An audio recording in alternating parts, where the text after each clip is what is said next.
Hello अस्सलाम वालेकुम guys. आज हमारे पास एक कस्टमर आए जिनकी मशीन बिल्कुल ख़राब हो चुकी थी, उसकी बिल्कुल हालत ख़राब थी। उन्होंने कहा कि हमें हमारी मशीन बिल्कुल नहीं होनी चाहिए। फिर मैंने बोला ये तो कोई मसला ही नहीं है। फिर मैंने मशीन के अंदर सरफ़ डाली और डाल के मशीन को जल्दी जल्दी से धोना शुरू किया। पहले अंदर से धोया और फिर मशीन को मैंने बाहर से धोना शुरू किया। जहाँ जहाँ मिट्टी लगी हुई थी वहाँ से अच्छे तरीके से मिट्टी उतारी।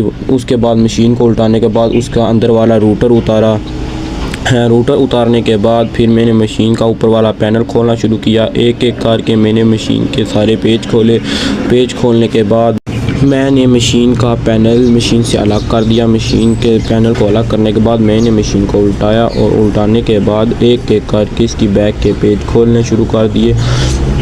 और इसके पेज खोलने के बाद मैंने इस मशीन की बैक को मशीन से फिर अलग कर दिया।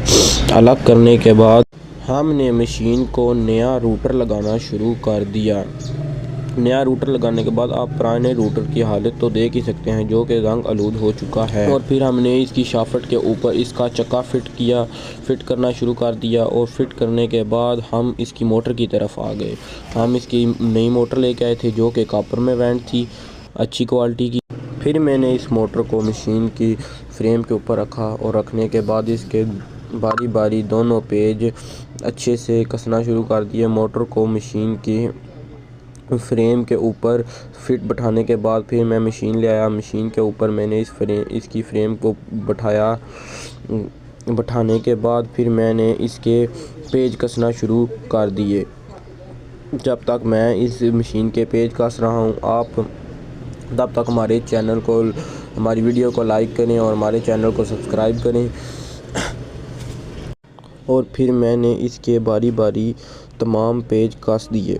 पेज कसने के बाद आप चेक करें कि मोटर मशीन में प्रॉपर तरीके से फ़िट हो चुकी है। प्रॉपर तरीके के साथ मशीन को फ़िट करने के बाद फिर मैंने इसका जो मशीन का पुल होता है जो घूमता है उसको फिट करना शुरू कर दिया। उसको हाथ के साथ मैंने बैठाने के बाद उसको हथौड़े के साथ थोड़ा सा बैठाया। और बैठाने के बाद इसका जो पेज होता है वो मैंने कसना शुरू कर दिया। पेज कसने के बाद फिर मैंने इसका जो ऊपर वाला ढक्कन होता है वो लगाना शुरू किया। फिर मशीन का घुमा के चेक किया कि सही चल रही है। और फिर मैंने इसके ऊपर वाला पैनल लगा दिया। पैनल लगाने के बाद फिर मैंने इसकी मोटर के कनेक्शन अच्छे से किए। करने के बाद इसको टेप की और उसके बाद हमारी मशीन मुकम्मल हो चुकी थी और हमारी मशीन बिल्कुल तैयार हो चुकी थी। अब चेक करें कि बिल्कुल पहले और अब में कितना डिफरेंस है।